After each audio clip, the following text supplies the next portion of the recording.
চলো আজকে তোমাদেরকে বাড়িতে আমরা টেস্টি চিকেন পিৎজা বানিয়ে দেখাবো। একদম দোকানের থেকেও টেস্টি হবে, আমি গ্যারেন্টি দিচ্ছি। তোমরা যদি এরকমভাবে বাড়িতেই পিৎজা বানিয়ে খাও। তো পিৎজা বানানোর জন্য প্রথমে তোমাদেরকে একটা পিৎজা ব্রেড অর্ডার করতে হবে। এখানে আমি কিন্তু অনলাইনে একটা রেগুলার পিৎজা ব্রেড অর্ডার করেছিলাম, যেটার একটা প্যাকেটে ছিল কিন্তু 2টো করে পিৎজা ব্রেড। তো প্রথমে প্লেটের মধ্যে একটা পিৎজা ব্রেড নিয়ে নিতে হবে, তারপর সেই পিৎজা ব্রেডের ওপরে দিয়ে দিতে হবে পিৎজা সস, যেটাকে আমি চামচের সাহায্যে এরকম করে স্প্রেড করে দিয়েছিলাম।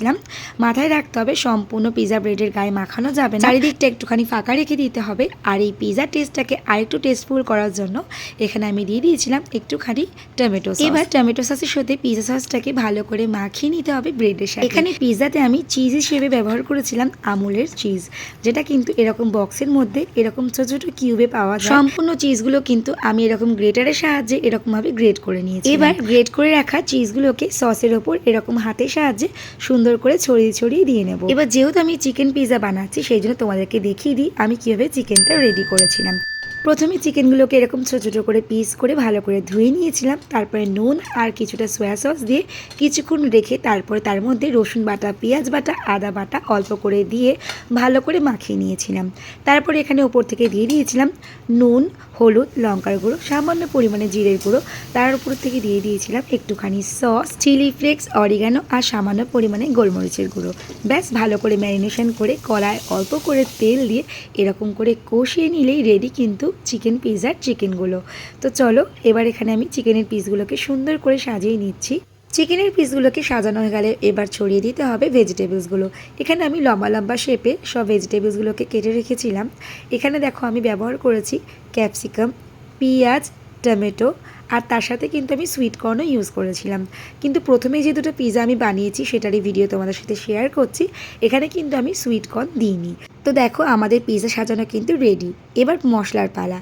এবার দেখো পিৎজার ওপর থেকে চিলি ফ্লেক্স ছড়িয়ে দিতে হবে। তোমরা যেরকমভাবে ঝাল খেতে পছন্দ করো সেরকম অনুযায়ী তোমরা এখানে চিলি ফ্লেক্স ইউজ করবে। আর ওপর থেকে ছড়িয়ে দিতে হবে কিন্তু অরিগানো। এবার দেখো এখানে কিন্তু পিৎজাটা মোটামুটি রেডি হয়ে গেছে। এবার এই পিৎজাটাকে তোমরা কীভাবে ওভেন ছাড়া বাড়িতে বানাবে সেই প্রসেসটাও তোমাদেরকে দেখিয়ে দিই। এখানে দেখো গ্যাসটাকে অন করে কড়ার মধ্যে আমি একটু ভালো মতন জল দিয়ে জলটাকে ফুটিয়ে নিয়েছিলাম। এবার এরকম কড়ার থেকে বড় সাইজের একটা প্লেট নিয়ে নিতে হবে। এটা কিন্তু আমার মাইক্রো ওভেনের প্লেট ছিল। তো এরকমভাবে পিৎজাটাকে বসিয়ে ওপর থেকে ঢাকনি দিয়ে সাইডটা থেকে যেন স্টিমটা না বেরিয়ে যায় এরকমভাবে কিন্তু দুটো আমি রুমাল দিয়ে নিয়েছিলাম। দেখো এখানে কিন্তু প্রায় 15 থেকে 20 মিনিট বাদেই কিন্তু পিৎজাটা রেডি হয়ে গেছিলো। তো মাম্মাম খাবে বলে কিন্তু ফার্স্টের পিৎজাটা আমি অল্প করে চিজ দিয়ে বানিয়েছিলাম। তো দেখো পিৎজাটা দেখতে যতটা সুন্দর হয়েছে, খেতে কিন্তু তার থেকে বেশি সুন্দর হয়েছিল। যেহেতু আমার পিৎজা কাটার ছিল না আর পিৎজাগুলো খুব সফট হওয়ার কারণে কিন্তু এরকম ছুরির সাহায্যে আমি এরকমভাবে 4 পিস করে কেটে নিয়েছিলাম। প্রথমে পিৎজা দুটো কিন্তু আমি কম চিজেই বানিয়েছিলাম। আর এখানে দেখো একটা পিৎজা আমি প্যাক করছিলাম। এই পিৎজাটা আমি এরকমভাবে বেলঘরিয়া নিয়ে গেছি এনজিডিসি ডান্স স্কুলের সৌরভচন্দ্র স্যারের জন্য। স্যার খেয়ে ভীষণ প্রশংসা করেছে। এইবার দেখো পরের যে দুটো পিৎজা আমি বানিয়েছিলাম, এই পিৎজা দুটোতে কিন্তু আমি সুইট কর্ন দিয়েছিলাম। ওই যে কথাতে বলে না, মন থেকে কিছু চাইলে সেটা সম্পূর্ণ হবেই। ডান্স স্কুল থেকে ফেরার সময় সোদপুর স্টেশনে চোখে পড়ে সুইট কর্ন, আর সেখান থেকেই সুইট কর্ন নিয়ে এসেছিলাম। জাস্ট সুইট কর্নটাকে ভালো করে ধুয়ে এরকমভাবে সেই সবজিগুলোর ওপর থেকে ছড়িয়ে দিয়েছিলাম।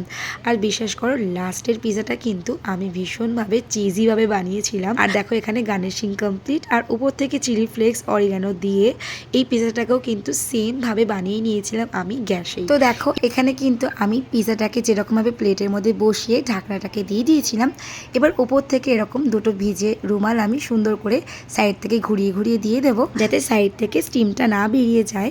এবার এটা 15 থেকে 20 মিনিট মতন এই পিৎজাটা যখন হয়ে যাবে, তারপরে কিন্তু সেই পিৎজাটাকে আমি চাটুর মধ্যে হালকা করে অয়েল ব্রাশ করে এই পিৎজাটাকে লো গ্যাসের ফ্লেমে রেখে কিন্তু কিছুক্ষণ রাখলেই পুরো নিচের দিকটা পিৎজার ব্রেডের ক্রাঞ্চি মতন হয়ে যায়। থামস আপ, ওয়াও, তুই তো পুরো ডমিনোসটাকে বাড়িতে নিয়ে চলে এসেছিস। তো দেখতেই পাচ্ছ পিৎজাটা কীরকম রেডি হয়েছে, আর এই পিৎজাটা খেতে কতটা টেস্টি হয়েছে সেটা তোমরা দেখে আশা করি বুঝতে পারছো। তো তোমরাই বলো এবার কীরকম লাগলো আমার আজকের এই পিৎজা বানানোর রেসিপিটা। যদি ভালো লাগে তাহলে অবশ্যই লাইক কমেন্টের সাথে সাথে একটা শেয়ার করে দেবে তোমাদের প্রিয় বন্ধুদের সাথে। আর আজকের এই ভিডিওটা কিন্তু আমি এখানেই শেষ করছি। দেখা হবে নতুন কোনো আবার রেসিপি ভিডিওর সাথে। সকলে ভালো থাকবেন আর এইভাবেই আমার পাশে থাকবেন। So bye bye.